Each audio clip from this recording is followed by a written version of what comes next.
La Voz del Derecho presenta Panorama Económico.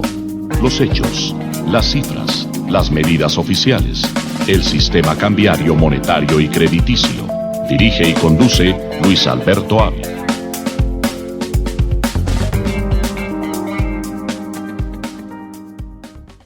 Muy buenas tardes, bienvenidos a Panorama Económico con la dirección general del doctor José Gregorio Hernández Galindo. Hoy les estaremos acompañando Alejandro Velandia, Jimena Charri, Alberto Ávila y en el control del máster en el sonido el ingeniero Luis Daza. Iniciamos con la sección internacional con todos los elementos que tienen que ver con esta situación que está viviendo Colombia y especialmente América Latina, Estados Unidos y el comportamiento de los indicadores, porque esta semana registramos una tendencia a la baja en el petróleo y que pues obviamente está afectando a los países productores, especialmente a Colombia, que está pasando en una etapa en la cual hoy pues conocimos la noticia Standard & Poor's que baja la nota, baja calificación como grado de inversión y pues si baja el precio del petróleo pues también tenemos una afectación en los ingresos a Colombia. Son elementos importantes. Iniciemos con estos indicadores generales. Alejandro, bienvenido a Panorama Económico. ¿Cómo se comportan esta semana? Porque también es hoy, por ejemplo, un rebote en el incremento del precio del dólar y desde luego pues una influencia también en la tasa de cambio. ¿Cómo están esos indicadores internacionales en resumen en este inicio de este programa que está proyectado como para hacer un análisis bien interesante de todos los sectores? Hoy invitamos al profesor César Ferrari, que es ingeniero civil, tiene un doctorado en economía en Europa y pues fue director del Banco Central en el Perú. Nos va a acompañar hoy en este análisis para entregarle a la audiencia distintos puntos de vista, porque el deseo nuestro de Panorama Económico es entregar distintas miradas, distintos análisis para enriquecer, para formar opinión pública, no para transmitir o para manipular la opinión, sino para entregarle a la opinión pública distintos escenarios, distintos enfoques que nos pueda enriquecer a todos en el programa y a nuestra audiencia. Alejandro, ¿cómo se comportan los indicadores en este fin de semana? Qué buenas palabras. Primero, lo felicito, mi estimado colega Luis Alberto, porque la idea es tratar de abrir un panorama de realidad desde los distintos puntos de vista para crear un consenso en la información.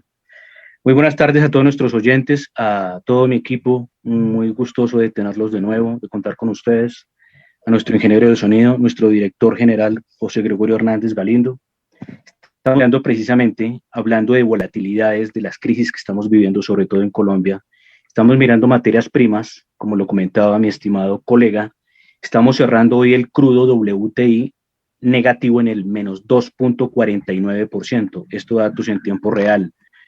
Está cerrando en los $61.77. Recordemos que la semana anterior llegó a tocar por encima de los $65.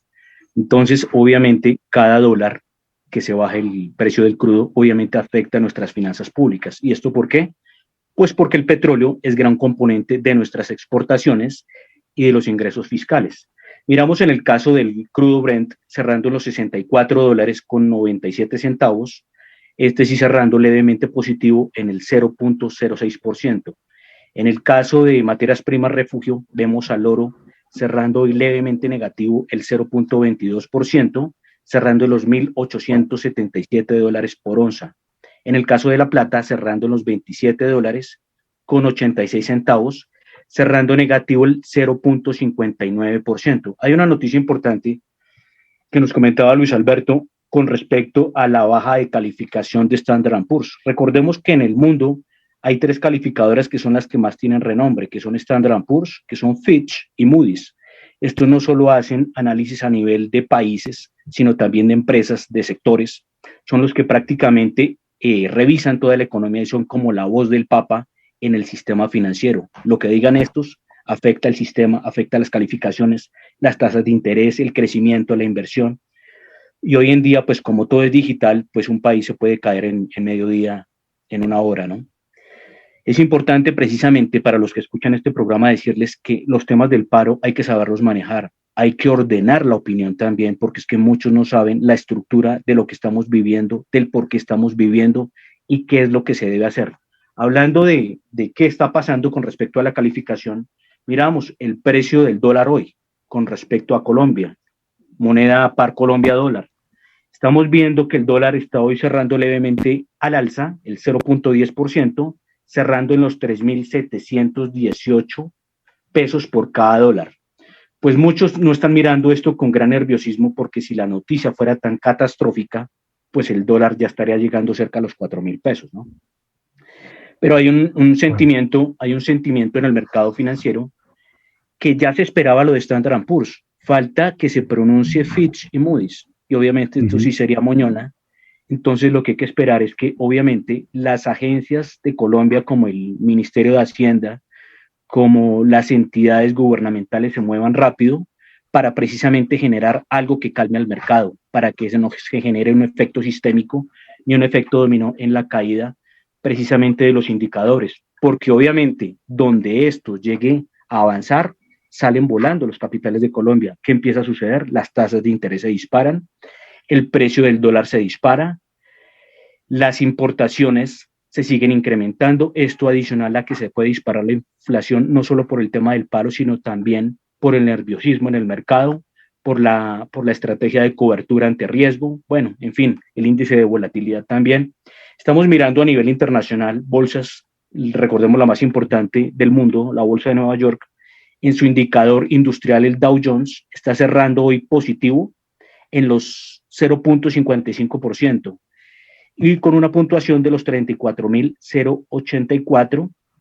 También miramos el índice dólar, que es el que mide al dólar con referencia a las 6 monedas reservas mundiales, 6 monedas canasta, entre las cuales están incluidas la libra esterlina, el yen japonés, el dólar australiano, el euro. Lo vemos que está cerrando en los 89,74, cerrando levemente negativo el 0.49%. También miramos, por ejemplo, bolsas de Europa como el IBEX, también está cerrando en su indicador en España en los 9.124 puntos, cerrando positivo el 0.49%. Y también vemos en los futuros del Nasdaq, recordemos este índice de la Bolsa de Nueva York, y que agrupa las tecnológicas, lo vemos cerrando positivo en el 1.95%, cerrando en los 13.491 puntos. Más adelante los acompañaré con las tasas de reserva, tasas de interés a nivel bancos reserva centrales a nivel mundial y también con algunas noticias de criptomonedas que interesan a las nuevas generaciones. Perfecto, Alejandro, muchas gracias. Seguimos, bienvenida a Panorama Económico. Jimena Charri está en Los Ángeles, en Estados Unidos. Díganos cuál es la temperatura económica, la temperatura política, cómo está la situación allá, antes de que conozcamos una intervención del ministro de Hacienda frente a la calificación que nos ha entregado hoy Standard & Poor's, rebajar la calificación, la nota, como se puede llamar en el colegio, nos bajaron una nota. ¿Qué mirada tiene Jimena en esta primera fase de nuestro programa Panorama Económico? Muy buena tarde. Muy buenas tardes para todos nuestros oyentes, para todo nuestro equipo de trabajo. Pues a ver, les comento, una de las noticias más sonadas fue la de la carta que hicieron 55 congresistas estadounidenses en días pasados, demócratas, que enviaron una carta al secretario de Estado Anthony Blinken, en la cual le piden suspender toda la ayuda policial que hay para la Fuerza Pública Colombiana y bloquear la venta del equipo militar como consecuencia de todos los desmanes que se han registrado.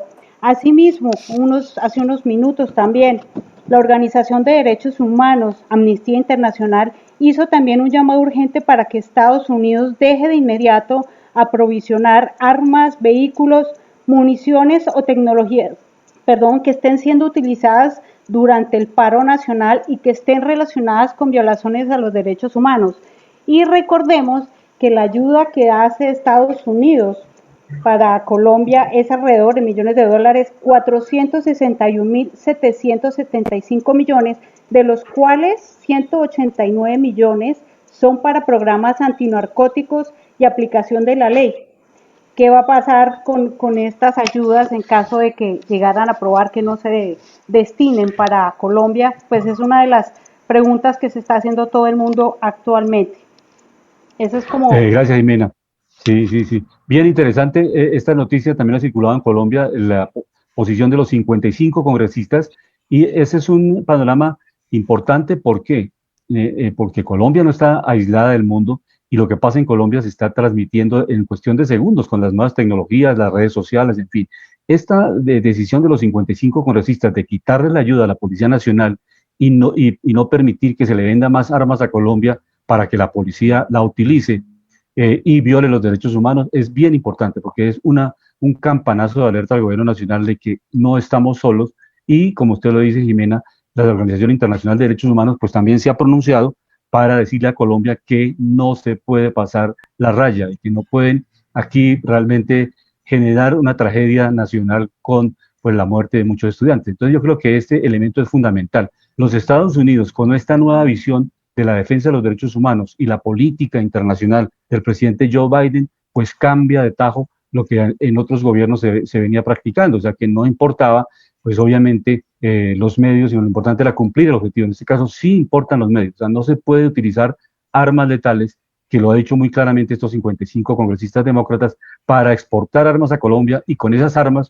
utilizar las Fuerzas Armadas para pues eliminar a los jóvenes que están en las marchas pacíficamente. Obviamente, como se ha planteado por los gremios económicos, no queremos unos bloqueos, no queremos que sean infiltradas estas marchas por la extrema izquierda ni por la extrema derecha, y pues obviamente se acabe con los bienes públicos que son también fundamentales para el servicio de toda la gente en el país. Si se acaba Transmilenio, pues obviamente la gente no puede transportarse a sus trabajos, a las citas médicas, a las emergencias de salud. Si se acaba, por ejemplo, los alimentos en las ciudades, pues obviamente la inflación va a incrementarse y es un perjuicio para la población en general. Entonces yo creo que constructivamente desde Panorama Económico llamamos una mirada tanto al gobierno como a los organizadores, los directivos del paro, para seguir dialogando. No es un diálogo que sea pues indiferente o que no tenga resultados. Queremos un diálogo que se avance, que sea una negociación que permita que punto a punto se vayan desarrollando estos temas que han venido solicitando los grupos que hacen parte de esta Organización General del Paro Nacional, y se pueda obviamente llegar a unos arreglos, a unos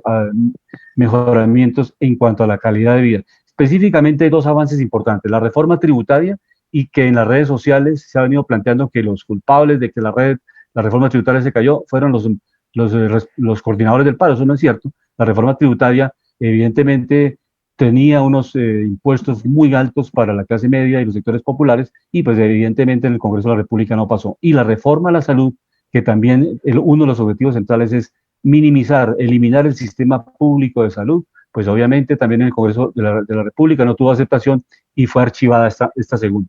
Desde luego que el constituyente primario es la población, o sea, la soberanía reside en el pueblo, lo dice la Constitución de 1991, y es el Congreso un intermediario para debatir, para tramitar los proyectos de ley, pero es la población la que tiene los atributos para en un momento determinado manifestarse. No es cierto que se viene diciendo en las redes sociales, en las fake news, que la población no debía intervenir en los proyectos económicos ni sociales. Es la población la que se va a beneficiar o se va a afectar con estos proyectos de ley. Por eso la población puede y tiene el derecho constitucional, como lo hablábamos esta mañana con el director general de la emisora, el doctor José Gregorio Hernández. El Estado social y democrático de derecho reside en la soberanía popular. O sea, es la gente la que tiene que definir su futuro, y los congresistas son empleados del Estado colombiano, no son los que determinan en última instancia lo que se debe tramitar en Colombia. Escuchemos la intervención del señor ministro de Hacienda, el doctor José Manuel Restrepo, frente a la calificación o a la nota que nos da hoy Standard & Poor's, que nos rebaja la calificación de 3B negativo a W positivo, y obviamente es una situación difícil para Colombia, pero es manejable. Escuchemos al ministro de Hacienda. Un escalón la calificación de riesgo de Colombia. Lo anterior debido a la expectativa de un ajuste fiscal más gradual y prolongado en el contexto de los desafíos que ha implicado la pandemia. Si bien esto puede subir los costos de tasas de interés del financiamiento público y privado de Colombia, como ha sucedido anticipadamente en los mercados en estos días, Colombia sigue y seguirá obteniendo financiación, como está demostrado en colocaciones recientes en Colombia y en el exterior. A pesar de lo anterior, una segunda decisión fue mejorar la perspectiva de Colombia de negativo a estable. Lo anterior, basado en las perspectivas de crecimiento de la economía demostrados en el primer trimestre, y el acuerdo que se está construyendo sobre medidas que permitan estabilizar la trayectoria de las finanzas públicas en mediano plazo. Tenemos un compromiso como gobierno nacional de seguir trabajando en tres frentes. Primero, en acelerar el crecimiento de la economía, la reactivación de la misma y la creación de empleo. Segundo, en avanzar en esfuerzos por alcanzar consensos que permitan la financiación de los programas sociales y también la estabilidad de las finanzas públicas. Estos son los pilares que seguiremos desarrollando para mantener la confianza que históricamente han tenido los mercados en nuestra. Es la intervención del ministro de Hacienda, el doctor José Manuel Restrepo, pues dándole tranquilidad al país. Definitivamente las calificadoras de riesgo tienen todos los instrumentos para determinar la nota de cada país, pero no es definitivo. O sea, un país tiene que tener instrumentos para seguir trabajando y como lo expresa el ministro, la primera fase es la reactivación económica. Si a la economía colombiana se le apoya para reactivar, como lo ha hecho la presidenta del Fondo Monetario Internacional, en este momento de pandemia debe tomarse medidas extraordinarias. Y el sistema financiero internacional y los países más ricos, en fin, debemos ayudarnos porque este es un momento de la solidaridad. Entonces, esta es realmente una declaración muy importante la del señor ministro de Hacienda, que pues expresa en relativo optimismo y pues también anuncia que se va a presentar una reforma tributaria light que permita al gobierno de todas maneras enviar un mensaje de tranquilidad al mundo y a las calificadoras y al sistema financiero internacional. Bienvenido, profesor César Ferrari, a Panorama Económico en La Voz del Derecho. Estábamos escuchando hace unos segundos al ministro de Hacienda frente a la situación de Standard & Poor's y pues enviando un mensaje de tranquilidad al país y que pues, obviamente hay que concertar, hay que buscar con los distintos gremios económicos tramitar esa reforma tributaria de manera rápida en el Congreso, que se aspira a que sea en el segundo semestre de este año, o sea, en el mes de junio. Ya el primer semestre se nos está acabando, en el segundo semestre de trámite y obviamente la reforma tributaria entra en vigencia para el entrante. Pero, profesor Ferrari, estábamos comentando, usted que también es analista de una emisora hermana que es Javariana Estéreo, esta situación de Standard & Poor's, ¿cuál es la lectura que ustedes le han venido dando a esta calificación, la caída de la nota de Standard & Poor's frente a Colombia, a la deuda externa y pues obviamente a su grado de inversión? Buenas tardes, bienvenido a Panorama Económico, profesor Ferrari. Buenas tardes, gusto de saludarlos. Es un placer estar con ustedes. Miren, lo que puedo decir es algo que comenté en la mañana. Me hace recordar la situación de Lehman Brothers en 2007 cuando quebró. El día siguiente a la quiebra de Lehman Brothers, las calificadoras de riesgo pasaron sus papeles de AAA a D. O sea, de un día para otro los convirtieron en basura. Mejor dicho, las calificadoras lo que en realidad estaban haciendo y están haciendo ahora es simplemente validar algo que los mercados ya habían desarrollado con anticipación. Porque los papeles ya estaban en unas condiciones precarias antes de esta calificación. Por eso los resultados en los mercados no han sido significativos porque ya estaban interiorizados. Mejor dicho, esto se venía a venir con anticipación. Y se venía a venir fundamentalmente, no tanto por la reforma fiscal, sino porque la situación económica del país es muy complicada, es muy difícil. Y entonces, en una situación económica muy difícil, es evidente que la situación fiscal va a ser también difícil, porque si la economía no está a buen nivel, los recaudos fiscales que devienen de los ingresos a las ventas y las utilidades de las empresas tampoco van a estar bien, porque no hay ventas y no hay utilidades. Entonces aquí hay un problema y las calificadoras de riesgo están conscientes de eso. El problema es el problema de la economía del país. Consecuencia de eso es el problema fiscal del país. Pero no es al revés, no es el problema fiscal el que causa el problema económico, es el problema económico del país el que causa el problema fiscal. Perfecto. Y ante estas situaciones que se han presentado, ¿qué alternativas podemos ir encontrando, profesor Ferrari, para darle unas salidas a esta fase en que nos encontramos? Porque es la tormenta perfecta. O sea, tenemos una pandemia, tenemos un paro nacional que pues obviamente los bloqueos han afectado la conexión entre las ciudades, el transporte de alimentos, el transporte de gas, el transporte también de los medicamentos, en fin, se ha afectado la vida nacional y usted lo acaba de comentar muy bien que la economía está colapsada. ¿Qué alternativas podemos ver en el horizonte, en este mediano plazo, corto y mediano plazo, que podamos ir entregándole a la opinión pública nacional? Mire, yo creo que la solución empieza por tratar de reactivar la economía, generar empleo para la mayor parte de la gente, porque de esa manera, con empleo, pueden tener ingresos y satisfacer sus niveles mínimos de consumo. Entonces, repito, el problema no es un problema fiscal, el problema es un problema económico. Ahora, no hay duda de que se pueden hacer algunas cosas en términos fiscales.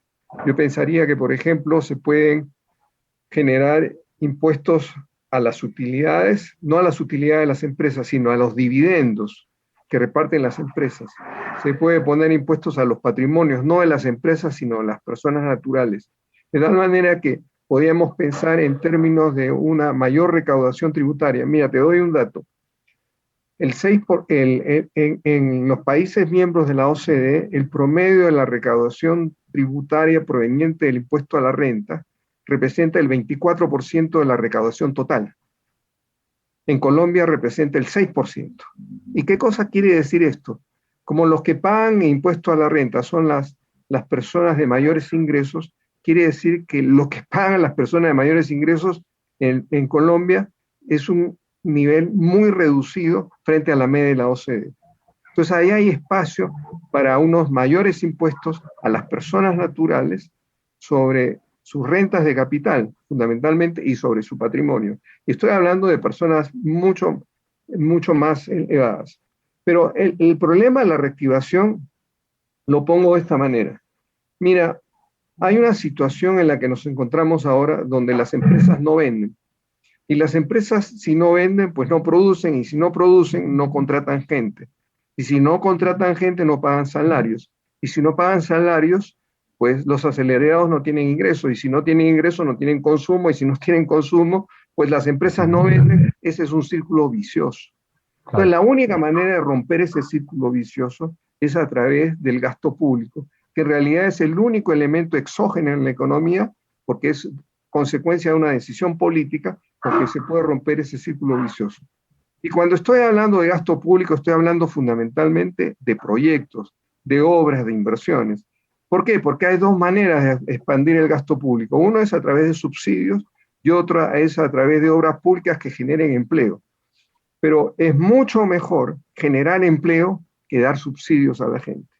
Entonces yo diría, si tuviéramos un programa realmente masivo de empleo a través de obra pública, por ejemplo, el parchado de la ciudad de Bogotá, de las principales ciudades, eso se puede hacer casi de inmediato, pero además se pueden contratar múltiples cuadrillas para resolver ese asunto, y eso generaría un ingreso. Y entonces, si la gente tiene ingreso, comienza a comprar, y si comienza a comprar, las empresas comienzan a producir, y si comienzan a producir, comienzan a contratar gente, y entonces esa gente tiene más ingresos y comienza a darse un círculo virtuoso, cosa que no tenemos en esta situación. Profesor Ferrari, perdón, una pregunta, de acuerdo a lo que está hablando, que me parece interesante, ya había escuchado, qué bueno tenerlo acá en el programa, ya había escuchado de usted antes. Hay una cosa muy importante, que es que el gasto público, y voy a hacerle una pregunta muy puntual ahí, porque es que muchos países piensan que el gasto público debe irse a obras y no debe irse a obras de infraestructura que generen valor. Me explico la pregunta. No es lo mismo el gobierno gastar dinero en infraestructura, puentes, carreteras, que coger ese dinero y precisamente en el caso de Colombia, invertirlo en los activos estratégicos como el energético, que da mucho dinero a Colombia, creando aparato que nunca se va a desaparecer ese dinero, crea empleo, crea ingreso al fisco, porque gran parte, por ejemplo, de Ecopetrol y de ISA son del Estado, y al ser del Estado también reciben muchos dividendos. Entonces eso gran parte ayuda a las finanzas públicas y genera un círculo virtuoso. Y además de eso, profesor Ferrari, que yo creo que usted lo sabe, el sector energético es un sector estructural.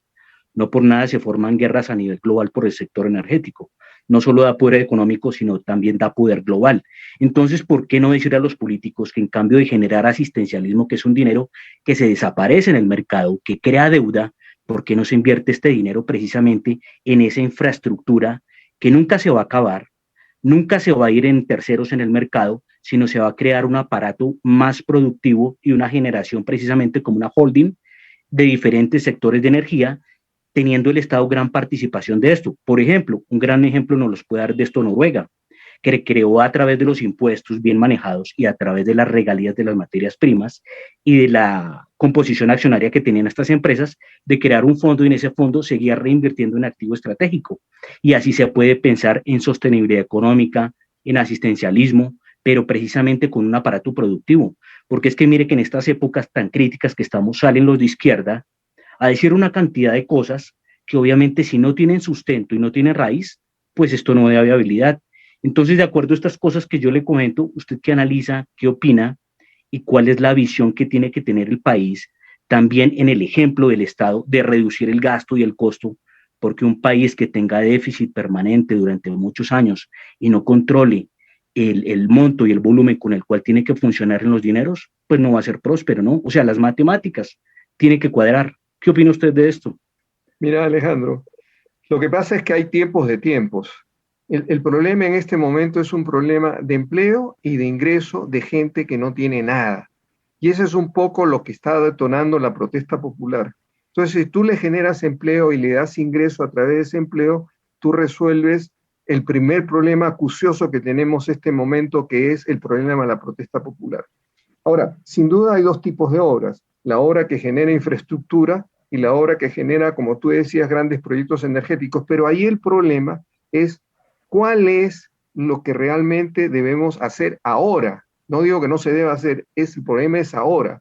Lo que sucede es que determinados proyectos son intensivos en capital y entonces por definición contratan poca gente. En cambio, otros proyectos son intensivos en mano de obra y contratan muchísima gente. Lo que necesitamos son proyectos intensivos en mano de obra urgentemente. Eso es lo que necesitamos. Lo después tiene que venir después. O sea, tiene que haber una progresividad. Si tú comienzas a reactivar la economía, claro que se van a producir los recursos para generar los otros proyectos y sin duda son necesarios. Pero la urgencia de este momento es reactivar la economía, reactivando el empleo y generando ingresos a la población.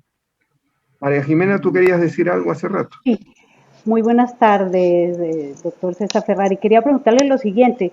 Venimos con manifestaciones y paros desde antes de la pandemia y prácticamente el paro es paro a vacunación, paro al empleo, paro incluso a la reactivación económica, que hemos tratado varios programas tratando de encontrar una fórmula para que se reactive la economía. ¿Qué se puede hacer entonces? Esto obviamente se aumentó por la pandemia, pero venimos hablando de manifestaciones y de paro desde hace mucho tiempo. ¿Qué podemos hacer? ¿Qué podemos concluir de toda esta situación? Mira, lo que pasa es que tenemos, sin duda alguna, lo que pasa es que tenemos una situación precaria desde hace mucho tiempo. O sea, los paros del 2019 que siguieron a los paros de Chile son una muestra que la situación no estaba bien. Lo que pasa es que la pandemia un poco frenó los paros, pero realmente llegó a un extremo donde explotó. Y esa es la situación que tenemos ahora.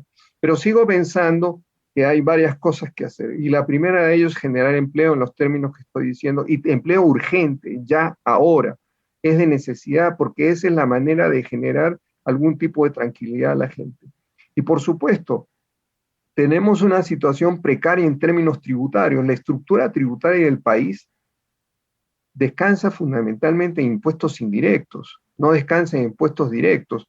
Y hay cosas tan absurdas de que, por ejemplo, los impuestos a las remuneraciones de capital tengan una tasa impositiva menor que los impuestos a las remuneraciones al trabajo. En cualquier parte del mundo desarrollado es al revés. Pero consecuencia de eso tenemos una situación donde, por ejemplo, el Gini antes de impuestos y después de impuestos, en el caso de Colombia y en casi toda América Latina, es el mismo. Cuando en los países desarrollados el Gini está en 50 antes de y después de impuestos baja a 30. Entonces se logra realmente un mecanismo de redistribución de ingresos muy importante y a eso es lo que tenemos que apuntar, a generar una estructura tributaria que sea realmente que aporte a la mejor distribución del ingreso. Quisiera decirte algo más. La recaudación en Colombia es de alrededor, en épocas normales, era del orden de 19%. Eso se vino abajo con la pandemia, se redujo al 14-15% del PIB. Bueno, en los países de la OCDE la recaudación tributaria es de 33% promedio, que es un promedio que viene para abajo precisamente por países como Colombia, que tienen tan poca recaudación. Lo que sugiere esta historia es que tenemos un margen para elevar la recaudación muy grande, pero eso no va a venir de impuestos indirectos, sino debe venir de impuestos directos, que son lo que ha venido evitándose desde hace muchas décadas. El problema de Colombia en forma tributaria es que tenemos una estructura tributaria que no contribuye a la equidad no genera suficientes recursos para atender los gastos públicos necesarios en términos de derechos fundamentales, de bienes públicos, de obras públicas. Tenemos un sistema de infraestructura bastante modesto en términos incluso latinoamericanos, y todo eso es porque el gasto público es muy reducido. El gasto público es muy reducido porque la recaudación es muy reducida. Entonces, claro que hay un margen ahí para actuar de una manera importante, y seguramente va a tenerse tarde o temprano que llegar a eso, porque como decía Alejandro Velandia, claro que la estructura tributaria tiene que permitir recaudar lo suficiente para atender los gastos públicos. Profesor Ferrari, yo le quería hacer una pregunta. Perdón, Alejandro, precisamente... Alejandro, un segundito. Es que el profesor Ferrari tuvo la oportunidad de estar en la dirección del Banco Central de Perú, y pues obviamente conoce la parte interna, el funcionamiento, las políticas de los bancos centrales. En este momento, profesor Ferrari, Estados Unidos, pues no hay necesidad de hacer debate porque ya son hechos económicos. Estados Unidos, cerca de 5.2 billones, ha hecho la emisión primaria, y pues obviamente en la Constitución de 1991 también se establece que si hay unanimidad del Banco de la República en el artículo 373, puede en un momento determinado, sobre todo en esta emergencia social y humanitaria que vive Colombia, acudirse a un préstamo del Banco de la República, a una emisión primaria. Muchos sectores han hablado de 50 billones, el caso del presidente Lahan, de Burman Master. En fin, hay varios exministros que también han manifestado que en épocas extraordinarias, medidas extraordinarias, porque no estamos en una época normal. Esta pandemia hace 100 años no se registraba de esta magnitud que está registrando de la situación actual. ¿Usted cómo ve esa perspectiva del 10% de las reservas internacionales, también utilizarlas para este plan de emergencia de generación de empleo? El Banco de la República con un préstamo especial durante 40, 50 años para evitar esa presión, porque ya se nos están agotando las fuentes externas, o por lo menos se están cambiando las condiciones. ¿Cómo ve esa perspectiva, profesor Ferrari, usted que estuvo como director general del Banco Central del Perú? Y además trabajé en el Fondo Monetario Internacional también. Y en el Fondo Monetario, exactamente, sí, señor. Mira, como has dicho, Luis, hay situaciones extraordinarias y situaciones ordinarias. Estamos en una situación ordinaria.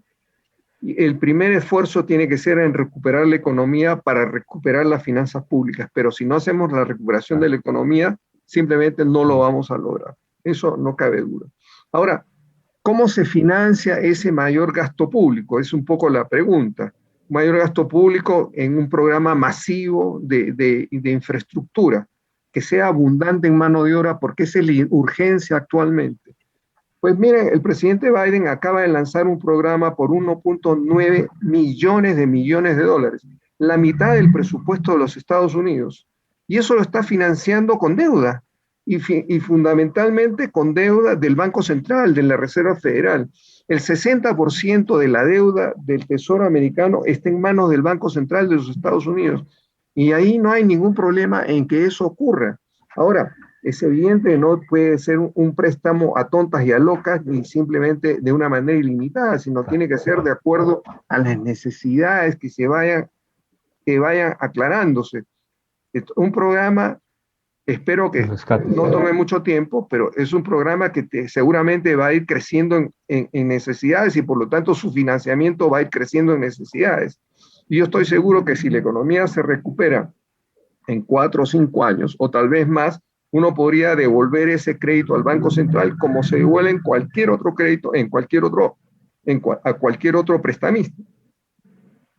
Y yo creo que eso al final es prácticamente la única salida que existe, porque pedirle plata a los bancos comerciales en Colombia es endeudarse a unas tasas altísimas. Y el gobierno no le va a poner una pistola en el pecho para pedirles tasas reducidas. Entonces no le queda más que el Banco Central. Y pedir endeudamiento externo en una situación donde lo que queremos es tener una tasa de cambio competitiva para poder incentivar las exportaciones y además incentivar la producción nacional frente a las importaciones, pues no podemos revaluar la tasa de cambio con endeudamiento externo. ¿Qué es lo que pasó cuando llegaron los 5.000 millones de dólares que dio el Fondo Monetario Internacional? Entonces, prácticamente la única fuente de financiamiento es el Banco Central, y eso yo lo veo en una urgencia muy grande en los últimos tiempos. Alejandro. Profesor Ferrari, ahora sí me permite, mi querido profesor Luis. Muchas gracias. Sí, adelante. Hay una cosa importante, y lo aplaudo porque pues veo, pues aparte de que obviamente sabemos que usted estuvo en organizaciones internacionales de talla mundial, nos parece importante ciertos conceptos aunque hay que aplicar, creo yo, no sé usted qué pensará de lo que le voy a comentar, fórmulas que han aplicado países que generan alto desarrollo, no castigan la inversión, generan atracción para que muchas empresas se vayan a producir allá. Por ejemplo, el caso de Irlanda. Entonces, si usted sabe que Irlanda tuvo una crisis en la zona euro, en los bonos de la zona euro en el año 2010-2013, y bajaron los impuestos al 10%, al 12% de las sociedades. Lo mismo pasó en Singapur. Entonces, ¿a qué es lo que voy con esto? Hay algo que coincidimos que es muy importante, que es la recuperación de la economía. Qué bueno que usted lo dice. Y aplaudo por eso, porque es que hay mucho economista que sale a hablar de recuperación económica, creando más gasto inoficioso y no aparato productivo, por ejemplo. Muy positivo. La infraestructura, hay una cosa que le quiero hacer una pregunta.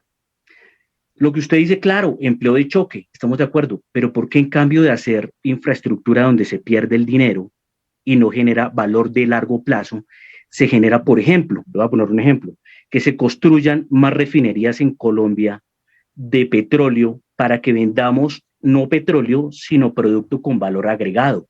Generamos más renta por la transformación y creamos empleo directo con la infraestructura que se está creando y con la venta y con los empleos futuros que se van a generar a través de esta industria, por ejemplo. Y lo otro, los déficits.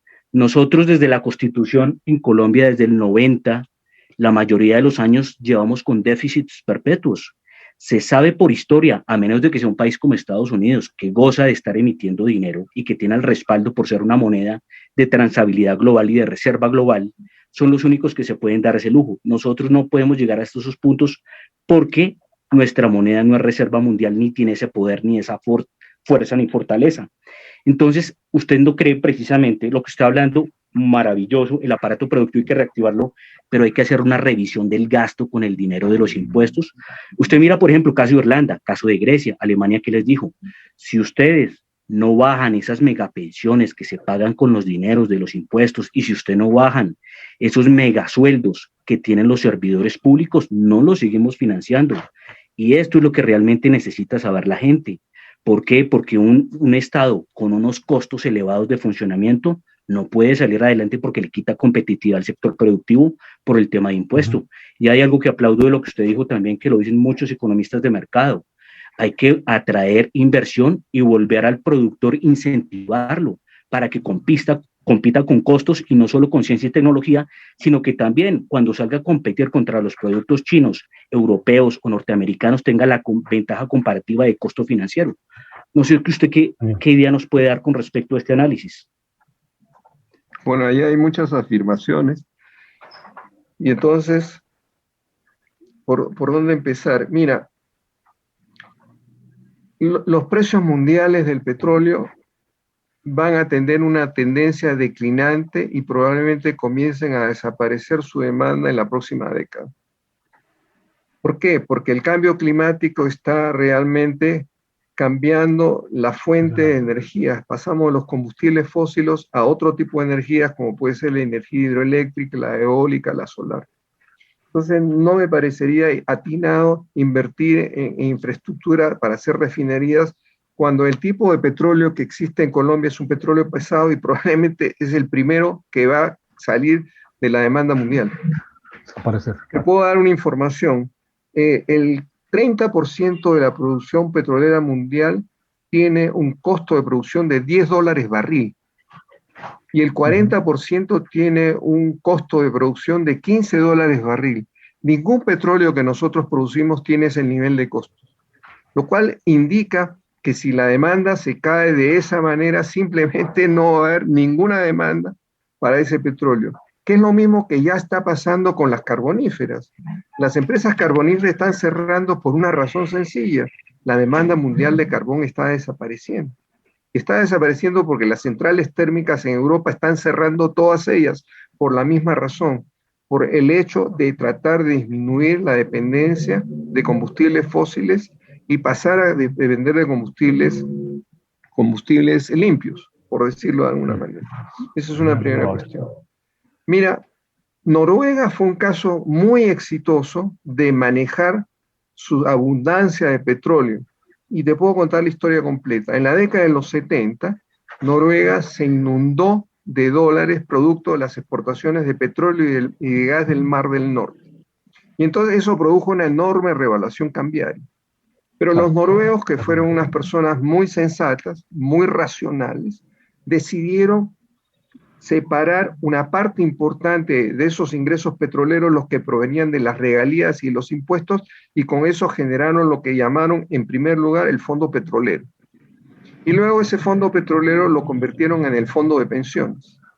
Y ese fondo de pensiones actualmente tiene 1.5 millones de dólares activos, y con eso han comprado acciones en la mayor parte de las empresas europeas y americanas de éxito. A partir del 2018, los noruegos decidieron comenzar a vender sus activos en 134 empresas petroleras y gasíferas sobre las cuales tenían propiedad. ¿Por qué razón? Porque se dan cuenta que no tienen futuro. Y entonces nosotros no podemos embarcarnos en ese asunto. Los noruegos han hecho un excelente manejo de su tasa de cambio, y en este momento Noruega es el segundo país más exitoso de Europa. El caso de Irlanda es muy parecido. Y precisamente sobre ese punto, el presidente Biden está tratando de liderar una corriente por la cual hay una especie de impuesto mínimo en todos los países sobre el impuesto a las empresas, para evitar que aparezcan situaciones como la de Irlanda, que se queda muy por debajo y entonces prácticamente comienza a buscarse a generar una llegada de esos impuestos, perdón, de esas empresas y esas inversiones a ese país. Pero los impuestos a las personas naturales en Irlanda son muy altos, como el resto de Europa. Y precisamente de ese nivel de ingresos es que tienen su gasto público. Yo lo que digo es que no debería haber impuestos mayores sobre las empresas. Lo que se necesitan son impuestos mayores sobre las personas naturales. La recaudación no debe recaer sobre las empresas, sino sobre los dueños de las empresas, que es como en todo el mundo desarrollado ocurre. Y entonces así tenemos una situación en la cual el rendimiento fiscal es mucho más sano, porque no entorpece las inversiones de las empresas. Pero hay una cuestión adicional que vale la pena concertar. Resulta que nosotros tenemos costos financieros muy altos. Resulta que nosotros tenemos una tasa de cambio muy revaluada.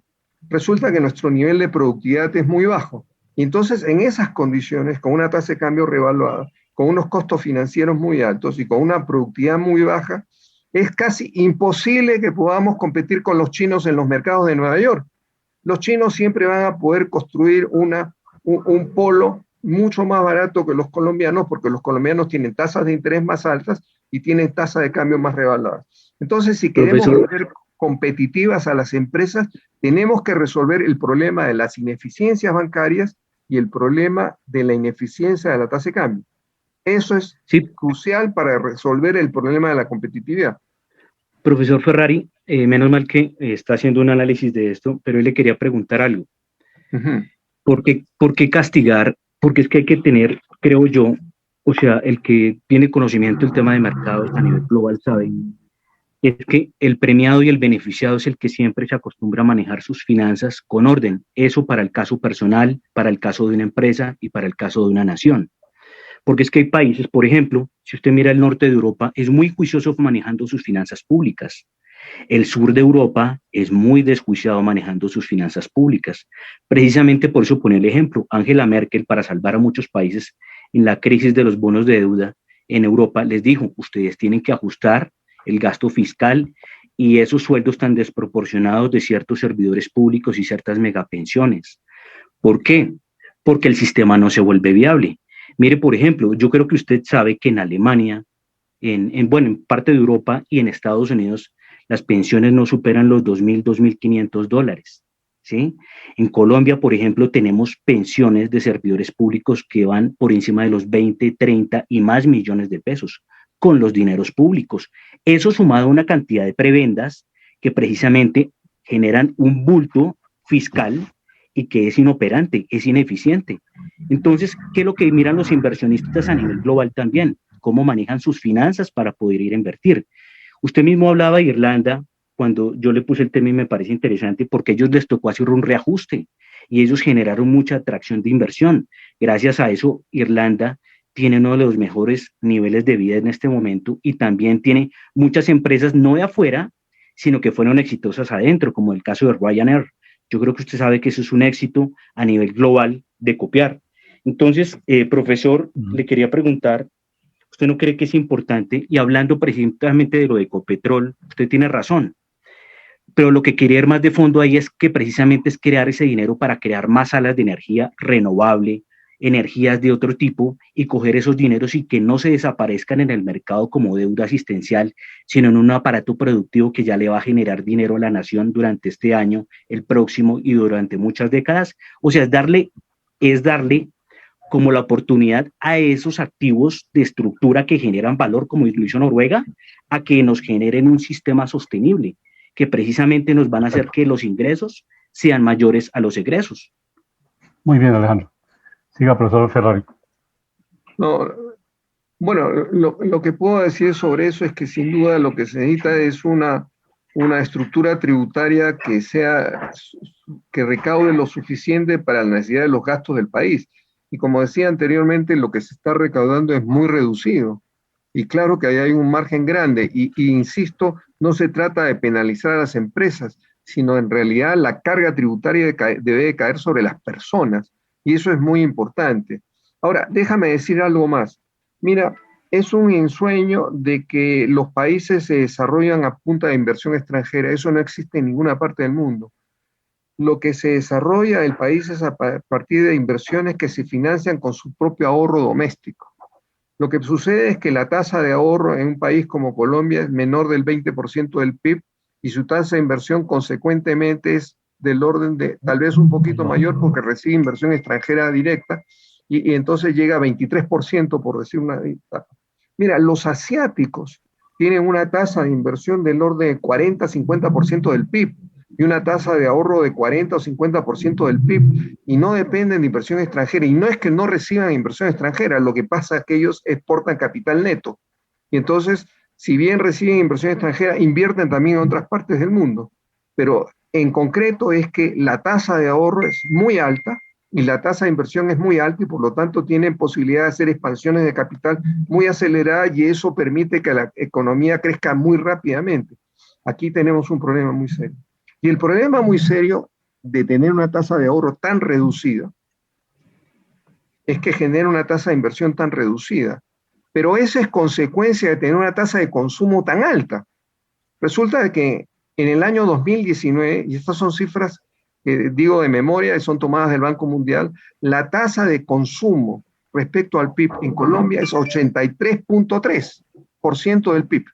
83.3, incluso es más alta que Estados Unidos, que es de 81%, más alta que casi todos los latinoamericanos, que están en 70%, y por supuesto muchísima más alta que los asiáticos, que están alrededor de 50 o 60%. Y claro, cuando tenemos un nivel tan alto de consumo, como porcentaje del PIB, tenemos un nivel tan bajo de ahorro como porcentaje del PIB. Y eso es un problema, porque además ese consumo está concentrado. Ese consumo está concentrado porque la distribución del ingreso está concentrada y tenemos una muy mala distribución del ingreso que hace que unas personas consuman mucho y otras personas consuman muy poco, pero en el total representa 83% del PIB. Ahora, uno se pregunta, ¿y entonces cómo hacemos para elevar la tasa de ahorro? Miren, las fuentes de ahorro de la economía son las empresas, las personas y el gobierno. Resulta que el gobierno tiene tantas necesidades que es muy difícil pedir que tenga ahorro. Bueno, las personas tienen un nivel de ingreso tan reducido que es muy difícil pedirles que ahorren. Por lo tanto, la principal fuente de ahorro de la economía son las empresas. ¿Eso qué quiere decir? Que si queremos aumentar la tasa de ahorro en la economía, necesitamos hacer que las empresas tengan más utilidades. Y para que tengan más utilidades deben ser más competitivas. Y para ser más competitivas necesitamos tasas de interés más bajas, tasas de cambio más altas, fundamentalmente. Claro, hay otro profesor, una pregunta en ese punto, hablando, porque es que usted de pronto dijo que estaba de acuerdo con las, porque es importante lo del ahorro, pero usted dijo que era importante también subir los impuestos a las utilidades, pero si uno le sube el impuesto a las utilidades de los accionistas, pues obviamente castiga la inversión. O sea, yo que trabajo en el mercado de capitales, ahí hay una percepción equivocada. Fíjate, Quienes tienen los ahorros son las empresas. El problema es que si las empresas no retienen ese ahorro y la distribuyen como dividendos, esa plata se va al consumo. Lo que necesitamos es que las empresas retengan esos recursos, lo cual llama a que haya unas tasas de impuestos a los dividendos muy altas, precisamente para desincentivar a las empresas a que distribuyan utilidades, las empresas tengan más recursos y de esa manera pueden invertir más. Mejor dicho, la estructura tributaria debería realmente ayudar a generar más ahorro en las empresas y hacer que ese ahorro se canalice a la inversión y no al consumo. Ese es realmente ahí estamos de acuerdo. Ahí estamos de acuerdo, pero hay una cosa que yo le quería preguntar ahí. Lo que usted dice es magnífico, por ejemplo, a Ecopetrol le pasaba acá lo mismo. Ecopetrol repartía el 70% de las utilidades y era mal negocio. ¿Por qué? Porque si hiciera la operación contraria de reinvertir ese 70% de utilidades en más creación de valor y en repartir solo el 30%, sería una maravilla. Pero hay que mirar también una cosa ahí, profesor, que si uno, precisamente, al inversionista hay que estimularlo, ¿sí? Si uno también le reparte muy poquito al inversionista y también lo castiga con una tasa alta sobre la utilidad, pues el inversionista también no va a tener una posibilidad sobre su ahorro de tener unos rendimientos para también generar una viabilidad económica. ¿Qué opina usted de eso? No, porque no es sobre las utilidades, es sobre los dividendos. Y miren, los inversionistas no son las personas naturales, las inversionistas son las empresas, las grandes empresas son las que hacen las inversiones. No, claro, o sea, me refiero al accionista natural. O sea, me refiero, sí, por ejemplo... el accionista natural, el que recibe dividendo, usualmente no es el que hace inversiones. Ese lo que hace con esos dineros usualmente lo destina al consumo. Y eso es lo que se debe tratar de evitar, que esa plata se vaya al consumo. Por eso las empresas deben retener gran parte de las utilidades para que destinarlas a la inversión. De acuerdo, pero ahí también hay un tema de cultura financiera, porque mire que en otros países, profesor, o sea, la gente ya sabe que gran parte de esas utilidades son para reinversión y generar una sostenibilidad económica a futuro también. O sea, hay gente en unos países que tiene esa viabilidad por educación de universidad y de colegio, que gran parte de esos ahorros van a un activo que genere valor y sobre ese activo precisamente se sigue reinvirtiendo para que, o sea, llegar a una persona a los 60, 70 años, tenga precisamente activos de valor que le generen una renta y un ingreso. O sea, yo pienso que las dos ideas son positivas, pero en una línea media. Pero, profesor, mire que en Colombia, por ejemplo, en la Bolsa de Valores, querían precisamente hacer esa viabilidad para agrandar acá el mercado, que era no gravar las utilidades de los inversionistas para que el mercado pueda crecer. Porque usted sabe que la inversión también es el motor de la economía, ¿no? Alejandro, interno esa historia la he escuchado hace muchos años. La tasa, el tamaño de los mercados de capitales en Colombia es sumamente reducido, no es realmente significativo. Y eso antes de que le pusieran impuesto a los dividendos y después que le pusieron impuestos a los dividendos, realmente la razón por la cual el mercado de capitales están reducidos son varias. Primero, porque el ahorro total de la economía es reducida y entonces no hay realmente ahorro para invertir como ahorro financiero. Segundo, la mayor parte de las empresas, que son medianas y chicas, emiten muy pocas acciones porque tienen contabilidades poco transparentes, porque generalmente, y no digo que sean todas, muchas acaban cargándole a la empresa el regalo de la abuelita de fin de año. Y eso es un problema. Entonces, para evitar que eso sea detectado, simplemente no tienen contabilidades muy transparentes y como no tienen contabilidades transparentes no pueden emitir bonos ni acciones en el mercado de capitales. Entonces, acá hay un problema ciertamente de cultura financiera, pero también es un problema que tiene que ver fundamentalmente con el poco ahorro que existe en la economía. Y ese es el problema fundamental. Por eso, cuando no existían impuestos a las utilidades, el tamaño del mercado de capitales era ridículo. Después que le pusieron impuestos a las utilidades, el tamaño del mercado de capitales sigue siendo reducido. Y eso no tiene que ver con las tasas, sino simplemente tiene que ver con que el ahorro de la economía es muy reducido.